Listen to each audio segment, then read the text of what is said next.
தீபாவளி முடிஞ்சதும் back to lunch box routine start ஆயிடுச்சு. இந்த ஃபெஸ்டிவல்லாம் முடிஞ்சதுக்கு அப்புறமா சின்ன ஒரு கிராக்கினஸ் இருக்கும்ல.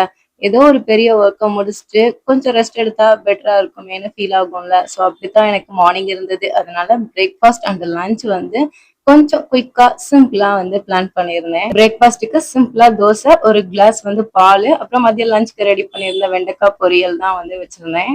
இன்னைக்கு குழம்பு வந்து உருளைக்கிழங்கு அப்புறம் சுண்டல்லாம் போட்டு குக்கர்ல வந்து குயிக்கா வந்து பண்ணிட்டேன்.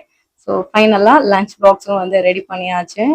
லஞ்ச் டவல் வந்து சம்டைம்ஸ் மிஸ் பண்ணிடுறேன். ஸோ அதனால அதுக்கு செப்பரேட்டா வந்து இருந்தா அது கொஞ்சம் ஞாபகமா இருக்கும்னு சொல்லிட்டு ஒரு 2 டவல் தான் வந்து ஒயிட் கலர்ல வந்து வாங்கியிருந்தேன். ஃபைனலா ஸ்நாக்ஸுக்கு சத்து மாவு, அது கூட வேர்க்கடலை வச்சு இன்னைக்கு லஞ்ச் பாக்ஸ் பேக் பண்ணியாச்சு. எப்பவுமே வாட்டர் பாட்டில் ஃபில் பண்ற ஒர்க் சூர்யாவோடது. பட் இன்னைக்கு சாருக்கு கொஞ்சம் கஷ்டமா தான் இருந்தது. பட் இருந்தாலும் அவனோட ஒர்க் அவன் தான் பண்ணி ஆகணும்னு ஸோ கைடன்ஸ் தான் கொடுத்துருந்தேன். ஃபைனலா லஞ்ச் பேக் பண்ணிட்டு கிளம்பியாச்சு. பாய்.